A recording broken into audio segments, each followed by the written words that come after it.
And I'd gladly do a podcast about like Hall & Oates and 80s pop music if anybody's down. Not with me. No.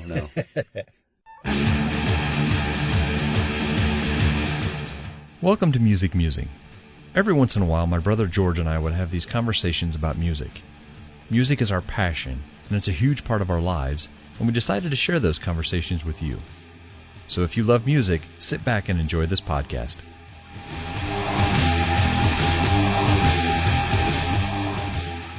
Okay, welcome back to Musing. I got my brother on the line. How we doing? Good. Fantastic. It is a red letter day for Musing. You're just gonna drag this out, aren't you? I am. I've dropped the gauntlet. This is slow torture. And made I don't know. We made a list of things that we wanted to talk about when we started the podcast initially, and when we did that, we wrote a lot of stuff down that we thought would be fun and cared about, and then things that we also talked about because we like to talk about them. And I came up with an idea a couple weeks ago, and which is none of them. Is none of them. But we're up to episode like 22, 23, and I wanted to kind of start getting creative. And one of the things that hit me was if you're on Spotify on your phone on the free version, and you pull up an album and you listen to that album, it shuffles it, and it also drags in stuff that is like that album, or even the mix. If you create a mix and you listen to it on your phone app, it brings in songs that aren't necessarily on the mix, but kind of related to the mix. And a song came on off of an album that I was aware of, I knew was out there. I listened to when it came out, and I knew the history behind it a little bit, and I went digging, and on my computer, my actual computer, you can bring it up, listen to the whole album, and I went digging on it and did some research on Wikipedia on this album, and I don't know if maybe my tastes have changed or my interest in what has happened behind the scenes on an album or a song or a person or a band has changed in how I treat that. But this album struck me a little different after reading the full Wikipedia article and going back and listening to all the songs. And we started a discussion before we signed in, but I wanted to make sure that we kind of drug that into the room, because I wanted to kind of start there with it. But what I did was I challenged George to listen to an album and re-listen to an album. I don't know if he'd actually listened to it originally, but or not. But and then I asked him to do the same for me. Pick something, whatever he wants. If he wanted to make it a parting shot and make me listen to Miley Cyrus, I was fine with that. Whatever. But well, it was almost displayed or proposed as an album that's maybe not so popular, or maybe not so. I don't know. It's true, because that you or I weren't so privy to. Maybe yes. is a lack of, or for lack of a better explanation. Yeah, and it could have been like Miley Cyrus's second album or something like that if you really wanted to go that deep on it. But and I also gave him the courtesy of giving mine first, which allowed him to basically either get upset and throw something nice at me, or horrible at me, or say, that's interesting, I'll pick something kind of in the same vein. And I left it wide open. I totally left it wide open. And it depends on how we talk today. We might end up making this a two-parter, but if not, we might just squeeze them both into one and make it a little bit longer. But my choice for George to research and listen to and find a bright spot in, or maybe end up liking the whole album. I had high hopes, but was Chinese Democracy by Guns N' Roses. And you started talking about it before we started recording, so I'll kind of let you continue on about how you felt about what we picked and why we picked it. Well, I don't want listeners to wonder too long. The album I'll start with. The album I picked for Craig was Sepultura's Arise, which is a little heavier than, or a little more aggressive, or a little more a little heavier than than Craig is, I think, Yeah. privy to. So Yeah. when you brought this idea up, I was mortified and interested because I love music, but I didn't know what direction it was going to take. I didn't know if you were going to give me Miley Cyrus's second album or Chinese Democracy or something that I hadn't heard before, Right. or didn't have any knowledge of. I preface my part of this podcast with the notion of I had preconceived notions and very little engagement in Chinese Democracy. So had you listened to it when it came out? Absolutely not. Okay. I say I did. Yeah. It's no secret I've never been a huge Guns N' Roses fan, and after and we'll get into the 10 years and 15 studios worth of dragging their fans through it, I wasn't even a little bit interested. I've matured enough and grown enough to realize that maybe it went platinum in the U.S. High as number 3 on the Billboard Hot 100 and number 1 on the Hard Rock charts. Look, I have no preconceived notions that has anything to do with anything other than it said Guns N' Roses on it, and it had been 10 years since they'd released something. To get deeper into it, I would slightly disagree. Really? Okay. Well, this is exactly why I did this. I just wanted to kind of see where it came from. And that's what I got out of it. There was a lot of garbage. There was a lot of Axl Rose.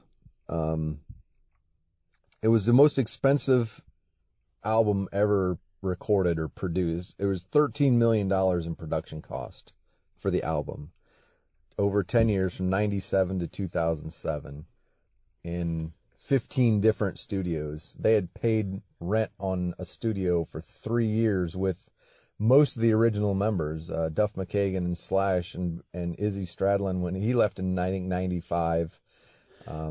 Well, let me before you jump too far into it, let me give you the stats. Give everybody the stats. It was released in November of 2008. Yes. It had 14 songs on it. Yes. And what was the final count on guitarists? I think there was like 1, 2, 3, 4, 5, 6, 7. I got 7 different guitarists. No, well, 6. Sorry. 6. Brian May was included in some of the recordings. Who was one of the other famous guitarists that was? They wound up using guitarists from Nine Inch Nails. They used keyboardists from Nine Inch Nails, and there's a lot of that influence on this album. So we got the groundwork. So go ahead and continue on. To call this a Guns N' Roses album is monkey bacon. It's stupid. It's not a Guns N' Roses album. It's an Axl Rose album with a myriad of infighting, and I started to say the reason Slash left was they paid rent, and Duff McKagan as well. Duff McKagan recently had a child, and he said they were paying rent on a studio for 3 years and never recorded anything. When Axl Rose was out doing whatever he was doing, he had musicians and producers in the studio that sent him as many as 10,000 CDs of recorded ideas over a 10-year span. And that's one thing that I never really liked about Guns N' Roses was Axl Rose. Well, so if you take this as, and I'm gonna throw this term out there lightly, the musings of a madman instead of Guns N' Roses, does it help Okay, we've had this discussion before. Yes. We've had this discussion before with Pete Pardo about, Appetite is definitely a groundbreaking album and huge. Yes. Use Your Illusion 1 and 2 were very pale in comparison. Really probably shouldn't even been called, Right. connection to the Guns N' Roses. So if the name's not on it and you put Axl Rose's, Circus, does that Yes. help shape this? Okay. Yes. What did they have? 4 studio albums total, including this one? I mean, if you An album of covers and some lives and greatest hits. I mean, they had Guns N' Roses in and of itself is a small niche, really. Yeah. Doing research on them, they're a small part of. In '87, when Appetite Destruction came out, it was a game changer. Like you just said, with Pete Pardo, we've acknowledged that album from that band was kind of helped that transition from hair metal into, real quality rock and roll. Because there were some great songs on Appetite for Destruction. Never been a huge fan, but there are some great songs on there. Right. Chinese Democracy and I'm going to use this term as loosely as possible. It's blasphemous to call it Guns N' Roses. Okay. Because it is truly not. Axl Rose's ideas, Axl Rose's writing, his lyrics, he produced this. It's his baby. To put that moniker on it is almost a slap in the face to Guns N' Roses fans and that Appetite for Destruction album. Personally, I think this is my personal opinion. No, that's fine, and I think that's what we wanted to do. Is we wanted to kind of take it from our personal outlook, but I think that's the arrogance of Axl and holding the rights to the name is the problem. I think that was most of the problem with that, because from 1997 to 2007, he lost an entire fan base, because most of the record sales, most of the places it was number one were Europe, UK, and so on and so forth. Overseas, it sold 3 million copies overseas, and 1 million here, certified platinum. But it took 3 years to become platinum, even in the United States. Mm-hmm. To me, now all of this being said, like I said, I can't. But besides Axl Rose, you got 1, 2, 3, 4, 5, 6, 7, 8, 9, 10, 11, 12, 13, 14, 15, 16 different artists and musicians that are listed through Wikipedia as purveyors of music on this album. None of which are any of the original members from, Slash, Steven Adler, even Matt Sorum. None of them produced anything towards this, because they finally got tired of walking away. They had 50 to 60 songs supposedly recorded, and he actually ditched all of those. Axl ditched all of those to supposedly re-record Appetite for Destruction with the new technology 10 years later in 97, and then again, I think in 02 or something, he got away from Chinese Democracy and wanted to re-record Appetite for Destruction with better musicians, his words, and better technology. Yes.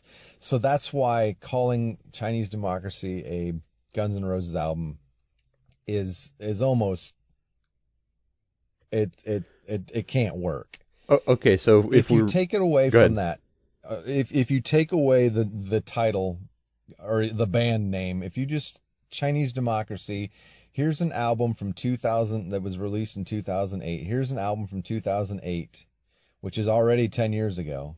Right. If you say, here's an album from 2008, what do you think of this album? There's potential. Axl's prowess vocally had to have, through whatever, drinking, smoking, or madness, have deteriorated greatly, because his voice is overproduced and almost hard to get past on some of the songs. But there's a lot of potential. If you like Nine Inch Nails, if you liked Korn, if you like Guns N' Roses, if you like rock, metal, and new metal, there's some hope on this album. If you like piano ballads, and dear God, Street of Dreams is an almost 8-minute horribleness trying to relive November Rain in a bad way. I'll agree with you on that one, 100%. It's a piano ballad, and lyrically, musically, the arrangement, everything is not good. But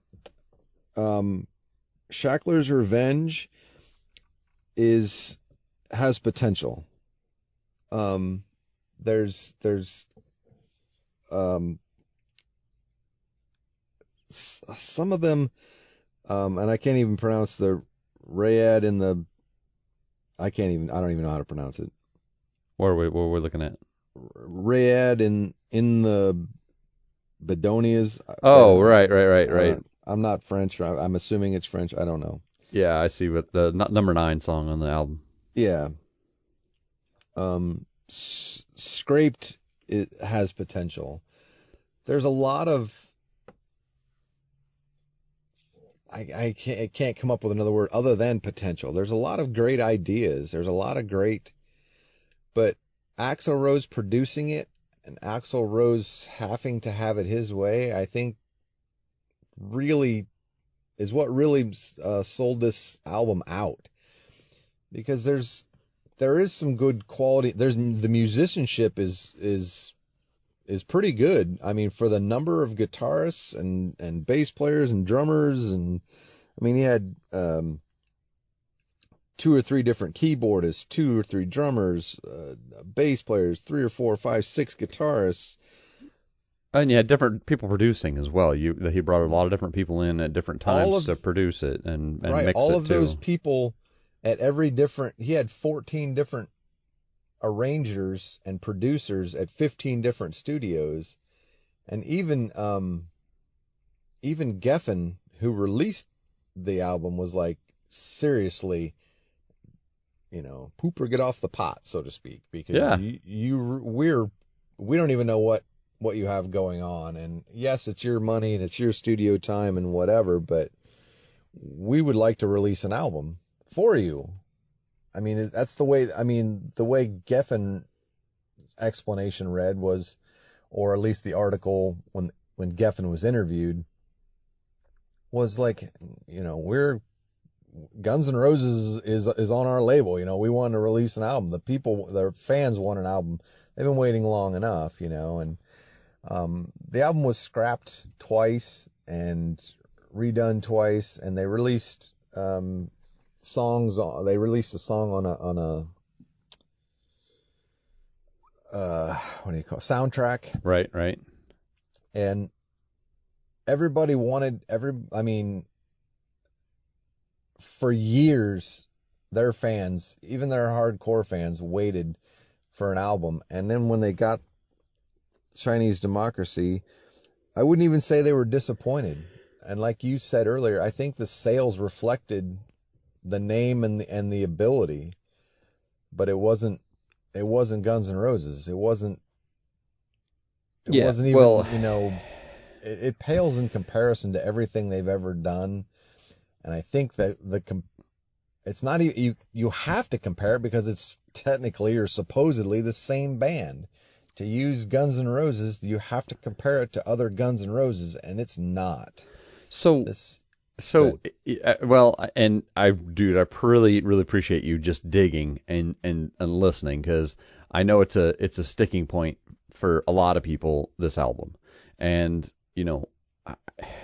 if you look at a lot of other bands that have kind of went their way past their first album or their first couple albums and changed their lineup and went different directions, this is not like that. This is not, hey, we replaced the guitar player, or hey, we with the drummer wasn't working out for us, or was drinking or smoking too much and we needed to get a new drummer. This is, I'm going to create something. And two things stick out to me that what you've said so far, and you mentioned that it went number one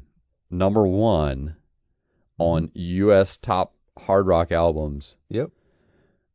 and U.S. top rock albums, both. It went to the U.S. Billboard number 3.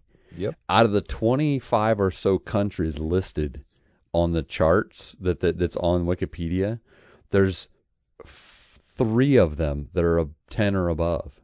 The rest of them are below 10. A lot of them are number 1. Canadian album chart went number 1. I mean, how does if you're telling me that it's not on the name, that there's some other thing driving it, is it because the only thing I can compare it to, and this is kind of part 2 of what I wanted to get to, what I was saying here, is you mentioned a couple things about it not being Guns N' Roses and it being a kind of a collection of different things. The only thing I can attribute it to are like, surrealist painters who were sometimes thought to be mad and didn't go the route that they should have went, or that the current market was going, or they're sitting in their darkened houses and creating stuff out of their own mind, and people look at them and go, that guy's nuts, he's just crazy. Howard Hughes style, letting their fingernails grow out and all that stuff. 100% exactly what I'm talking about. And that's the only thing I can attribute it to. But I listened to it, and again, this is what spurred this on, is I actually put the album on and started listening to it because a song came up, and I'm like, this is not as bad as I remember when it came out. And I'm kind of with you. There were spots on this album that were, and I'm obviously a deeper Guns N' Roses fan than you are, and there were spots on this album where I went, man, this song could have been a Guns N' Roses song. Had you taken what he wrote and circa 1987, or when I don't remember when Use Your Illusion 1 and 2 came out, 91, 92. If you would have taken that core band back and taken this song that he wrote and took it back, man, you could have wrote a much better Use Your Illusion album with 5 of these songs, 7 or 8 of those songs off Use Your Illusion 1 and 2, and just made it one album. So I found, and there were other songs that I went, this is a really good song. I just wish he wasn't singing it. Oh my word! That broke me on a lot of these songs. The title track, Chinese Democracy, I think was the first single that they released. Yeah. And it's valid. I mean, it's the best thing they had as far as singles go. Yeah.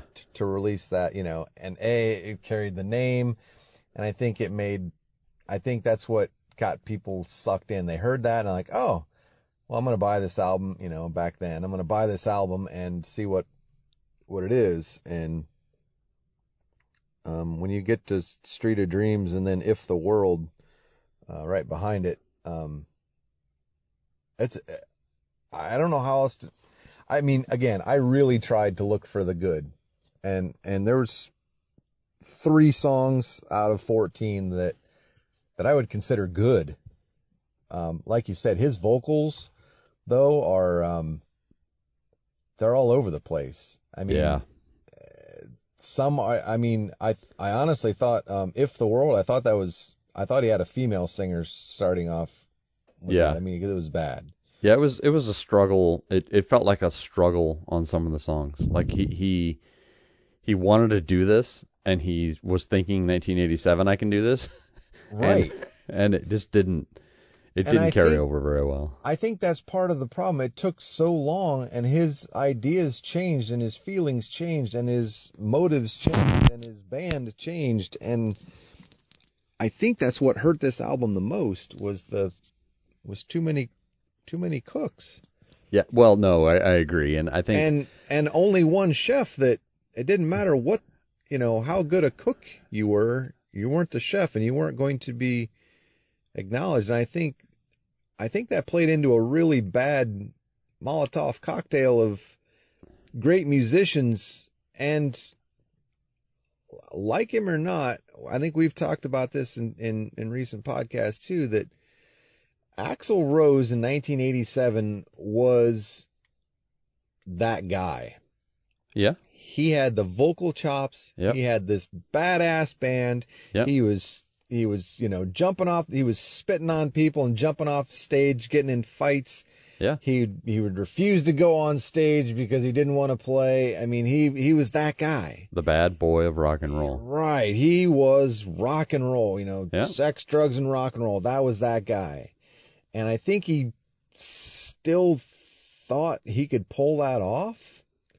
I think he still thinks he can pull that off now. Yes, but the musical landscape changes so fast now. Well, that 10 months is an eternity, let alone 10 years. And I think that's what crippled this album to begin with. Well, I do. So do we think, honestly, that if he would have put nose to grindstone and taken the money that they were going to give him to do this, did it in, a year and a half, that we would have got a good album, B, an album that still held what Guns N' Roses what Axl Rose was to rock and roll, and C, something that was a lot more comprehensive but still reaching out and doing something different? I mean, is it time? Is it really just time, or is it? I will say this: A, no; B, no; C, yes. Okay. But the problem is, you cannot have this flash of brilliance like Appetite for Destruction and capture lightning in a bottle twice without the same people. If you're not willing to have that collaboration, because Slash, and who just released a new song with Miles Kennedy, is still making good quality rock and roll. So you have to accommodate that Duff McKagan's prowess, who's been in every band from, he's played with Jane's Addiction to Velvet Revolver. The guy has played with other quality musicians and made quality music since Guns N' Roses. Slash has made quality music and played with quality musicians and made quality music since Guns N' Roses. Matt Sorum has played for numerous bands and made quality music with quality musicians since Guns N' Roses. Axl Rose, not so much. Axl Rose has played with quality musicians since Guns N' Roses and hasn't. I think we've made him out to be this mastermind. I think he was 1/4 of how great Appetite for Destruction was. Well, hold on. We've had the discussion, or we've briefly had the discussion, and we've talked at great length about frontmen and stuff like this. It's the same concept as David Lee Roth versus Sammy Hagar.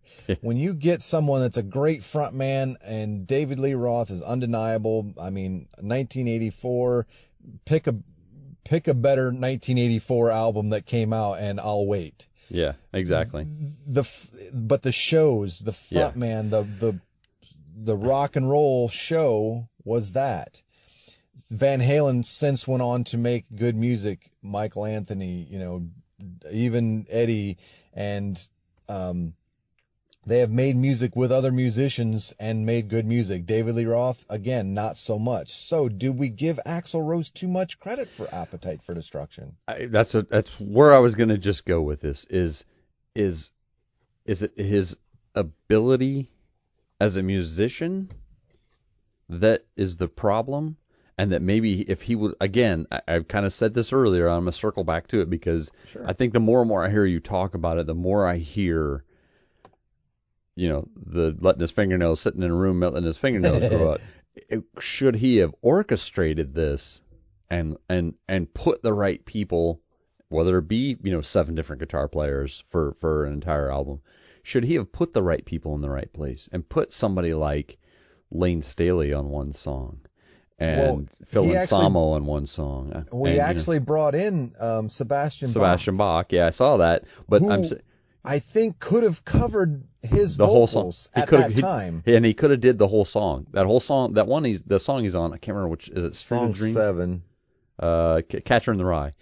Yeah. And if you listen Good to backing vocals, yeah. yeah, if you listen to it though, I mean, you can definitely tell the difference. Yeah. Yeah, and I think he could have carried that entire song, and I think maybe that was the issue. Maybe it was the arrogance that and thinking that he was the 1987, Axl Rose, and if he would have just done what he did, which again, if you take this album as a creation instead of cutting an album, which Right.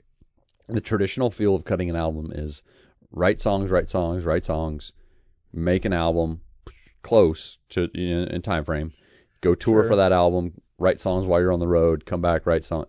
That's the traditional layout of albums, and there's been a couple anomalies out there throughout time, but this is the extreme. And I just keep coming back to that feeling that the songs really aren't that bad. The No. songs themselves aren't, they've got good words, they've got good arrangements. Some of them have good words, not all of them. But some of them have really good, if you take 14 Yes. songs and pare it down to 9 or 8, like a regular album, you would have 8, 9, 10 really, really well written and well arranged songs with some musicians that were amazing. Buckethead played on, 2 or 3 of the songs? Yeah. And he's an amazing musician. Yeah, at least. Again, I think it boils down to persona.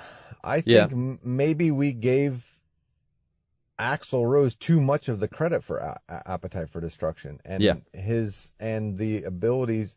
I'm not saying he's not a talented musician, artist, producer, singer, songwriter. I'm not saying any of that. Piano player even. Yeah. At some point, where do we step in and say, okay, maybe that was a flash in the pan because, we talked about sophomore slumps and I think they were even on the list. Yeah. They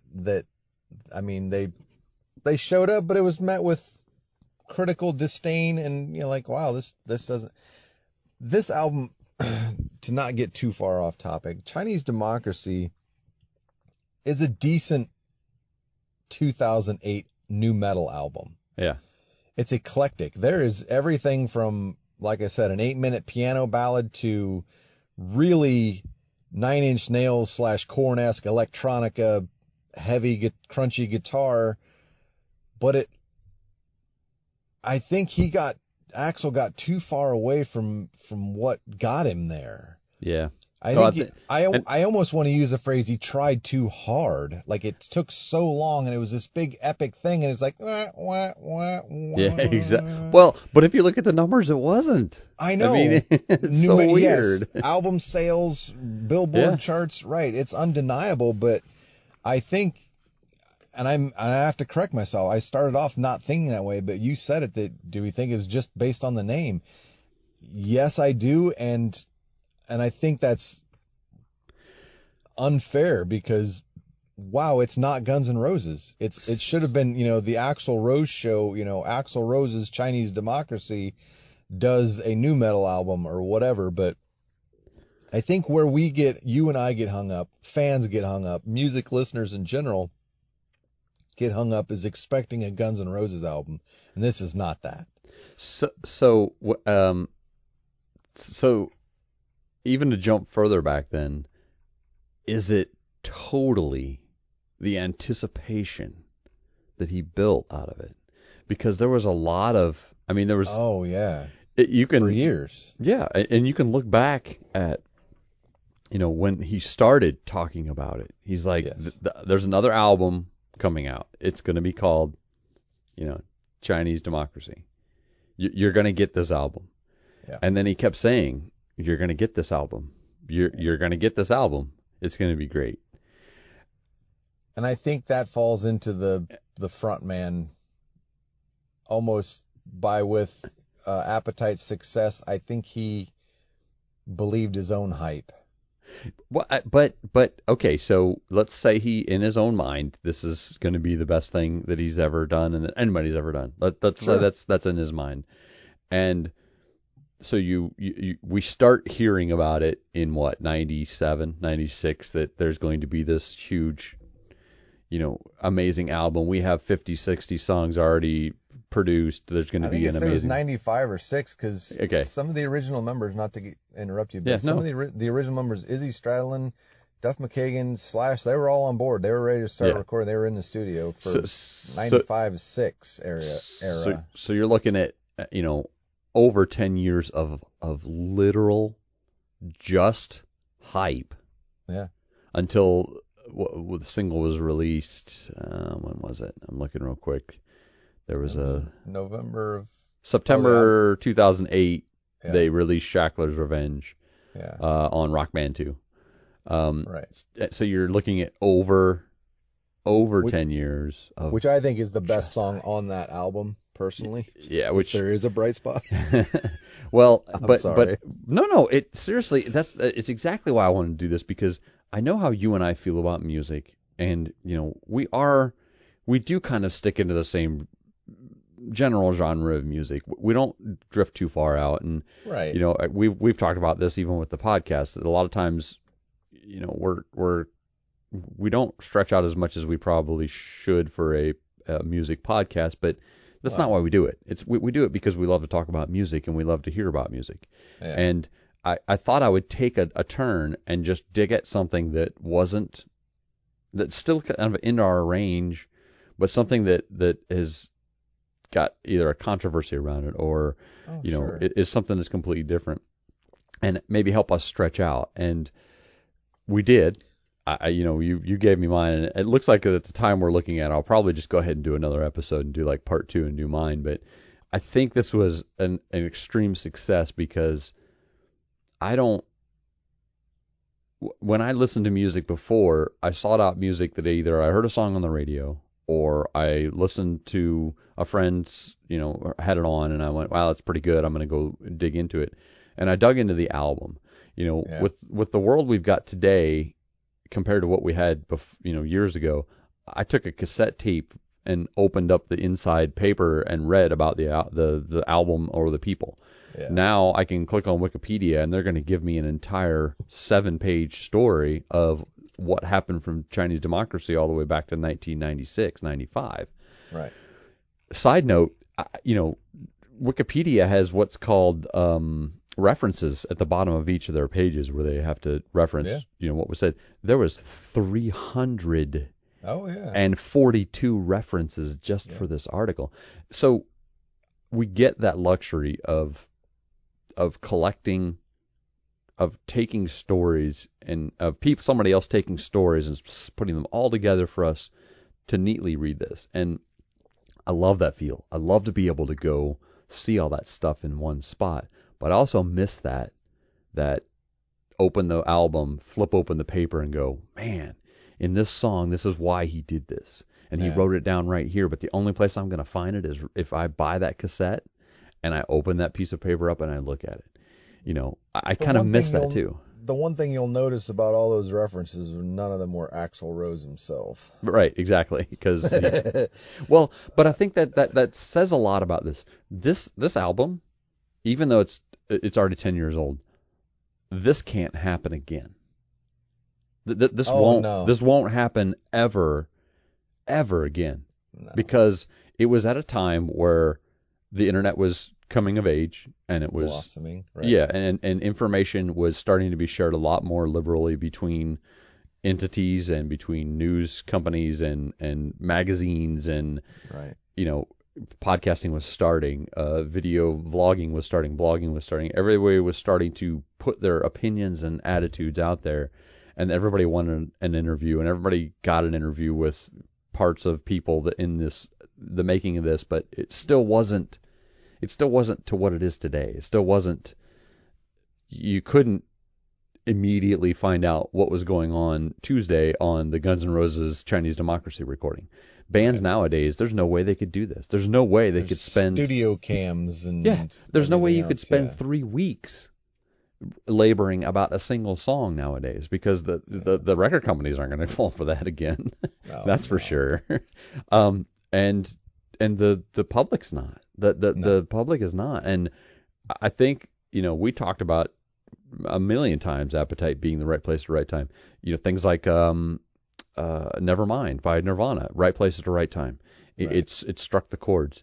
But this album, I feel, while it Wrong still place, has wrong time. but no, I think it's the other. I think it's the other way around. I think it was the wrong place at the right time, because there was just enough to make people want that, but not enough for people to question why it wasn't there yet. Like Yeah, you fast forward, yeah. you fast forward this album even 5 years, and nobody's gonna wait It's for it. non-existent, yeah. And nobody's gonna wait for it at that Yeah. point. Right. I You agree. you rewind it 5 years, and nobody's gonna wait for it at that Yeah. point. I mean, it was. I seriously, I think that's the best way to put it. It was the And wrong place at the right time. I do think Axl kind of, and spoiler alert, it's going to be shocking. I think Axl overthought this. Yeah. He was waiting for that right place at the right time, and it was never there. And I think he tried to change with the landscape of music as it changed, and the longer it got, the faster it changed, and he couldn't keep up. Yeah. And I think that, And he was trying to, though. He kept trying to Right. keep up. Yeah. and I think that crippled this album. In context, in 2008, when this album was released, it was exactly like everything else. It was Korn. It was Nine Inch Nails. It was Marilyn Manson. Well,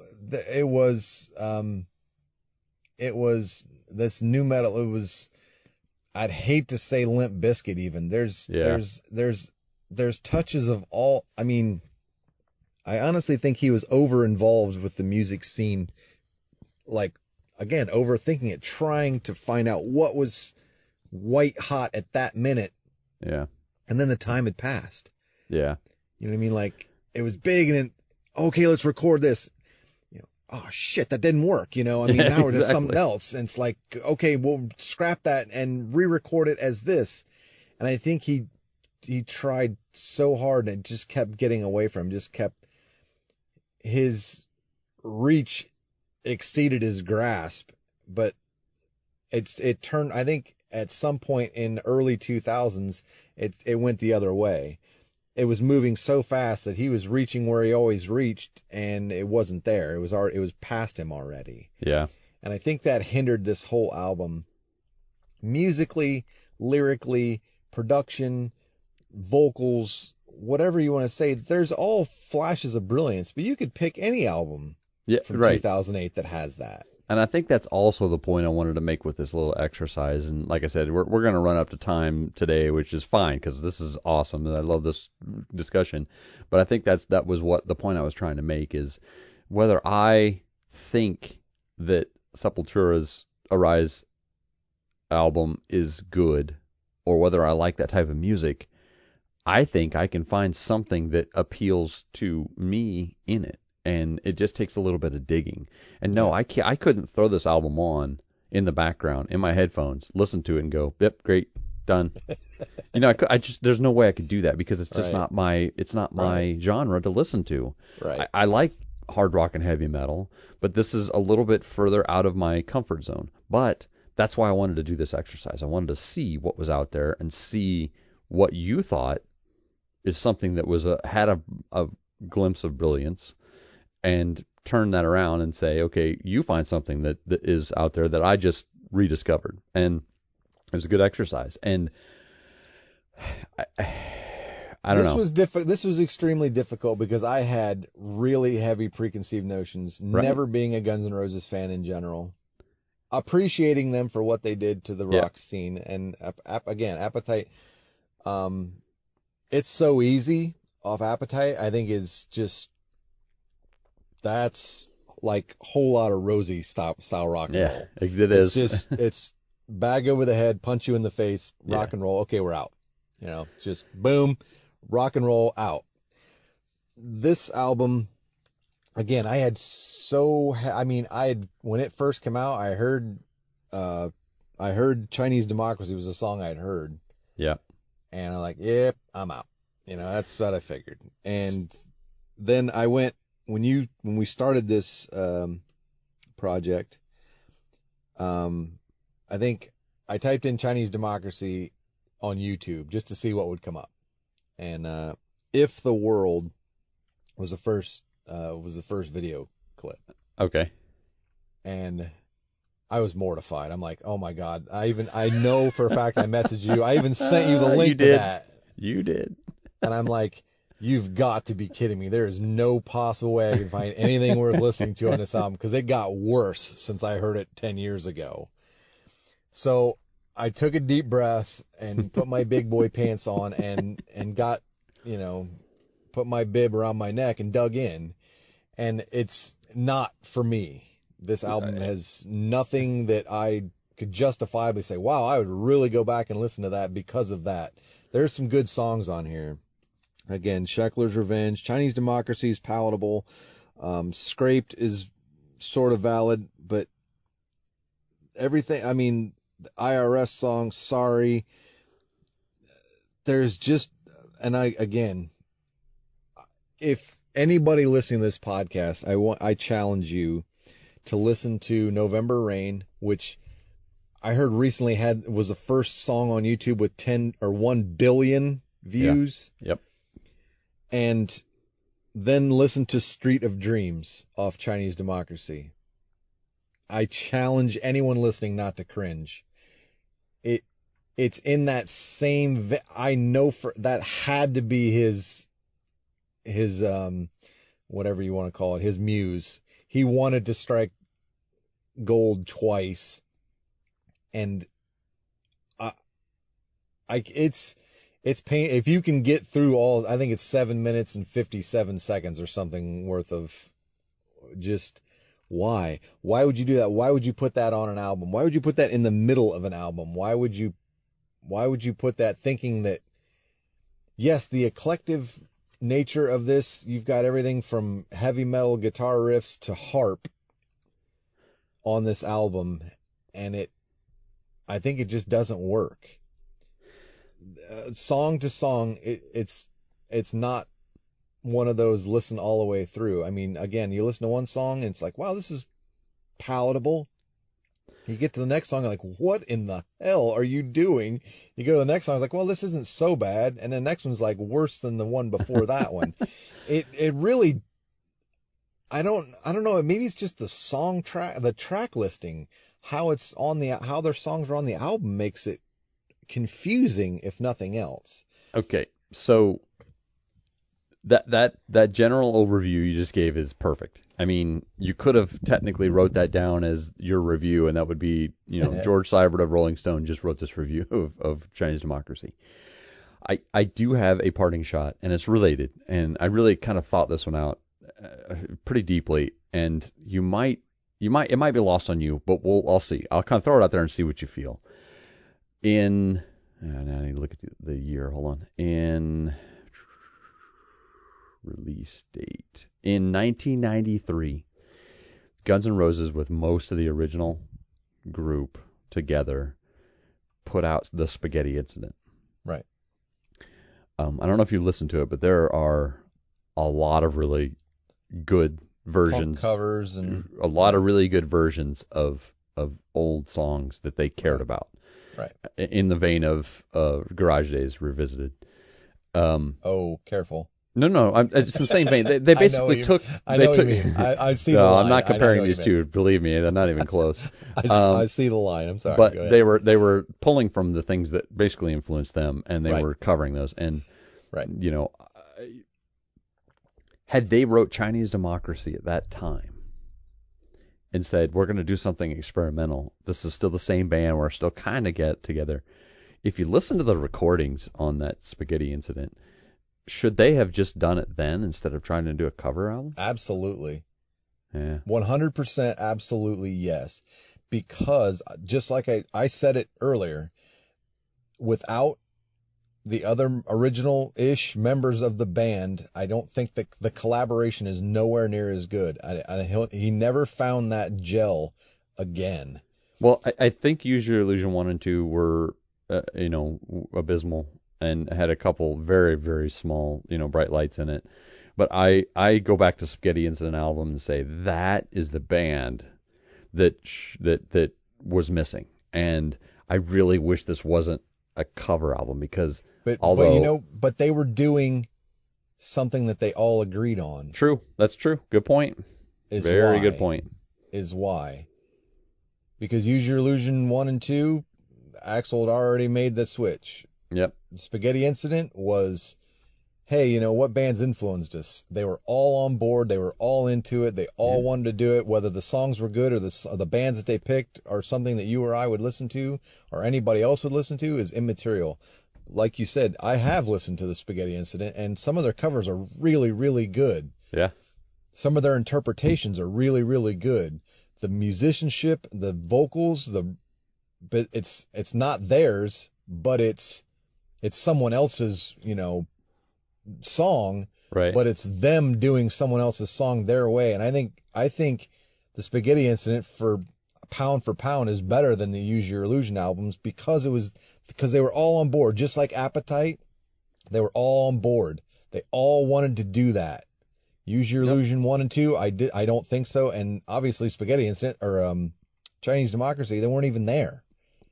Yep. So I think that, yes, by a lot, if they would have recorded Chinese Democracy, these 14 songs in 1993 instead of the Spaghetti Incident, it would have went 10 times platinum. If they all would have been on board, all would have done that Appetite style, I think they would have. Yeah, I think they would have. That was kind of my parting shot. Is I look back at that time, and I think that album was right place at the wrong time as well. Yeah. I think they really had a spot where they could have put Chinese Democracy, and they just chose not to.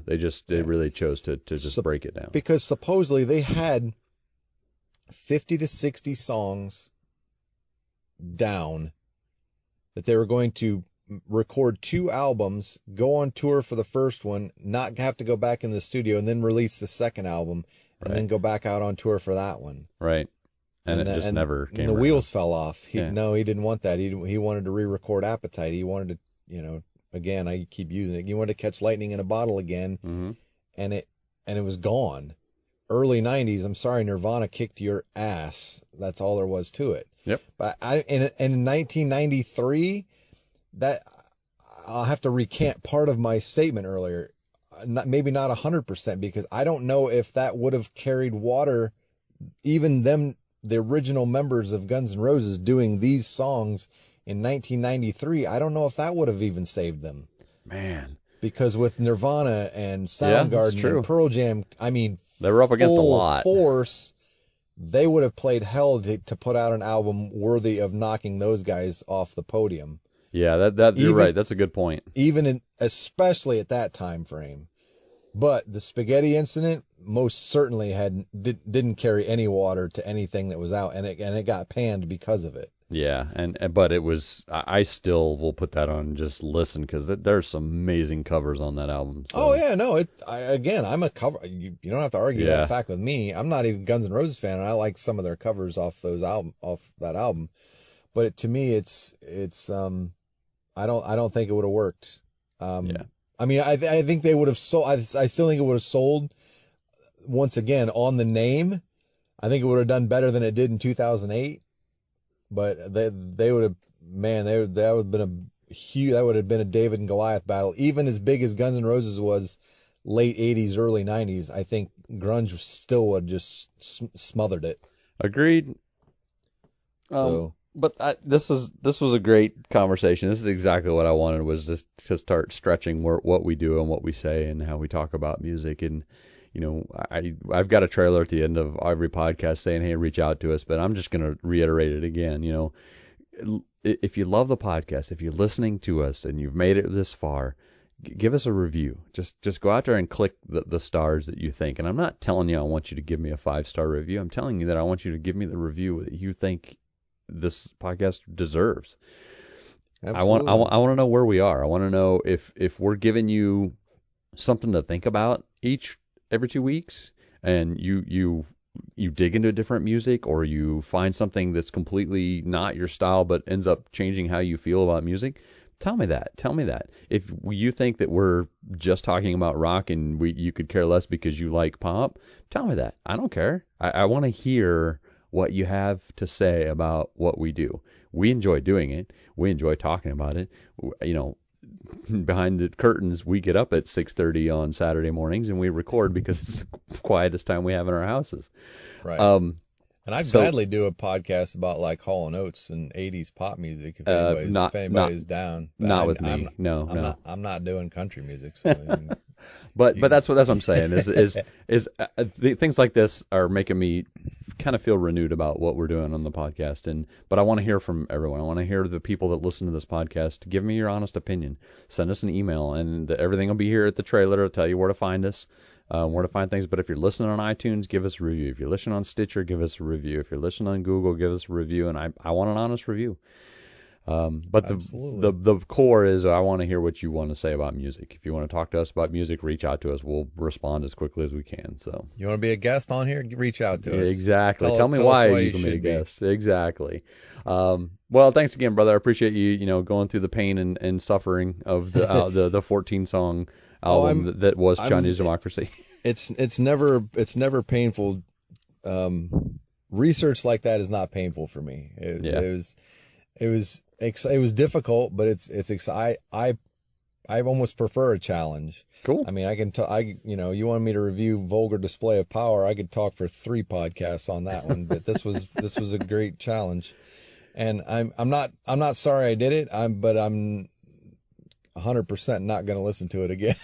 Ever. Well, I will give a little foreshadowing. I don't certainly feel the same way you do about the album that you asked me to review, because I've definitely got a renewed look at metal, especially around that time frame. And when we come back on the next episode and I talk about Arise, you'll kind of see that it was eye-opening for me. It was just about as eye-opening as re-listening to the Chinese Democracy album. Again, I've got different context than you've got on it, so it appealed to me a little bit different. But I will foreshadow and say that I'm not going to have the same opinion on Arise, because it was certainly a different feel for me. But we'll get to that next time. Brother, I thank you for coming on and talking, and we'll catch up to you next time we talk. Absolutely. Always fun. Yep. I'll talk to you later, bud. All right. See ya.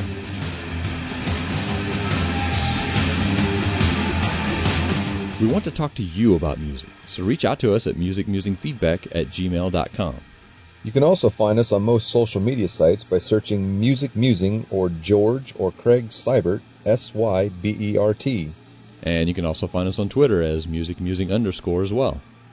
Thank you for listening to this Music Musing podcast.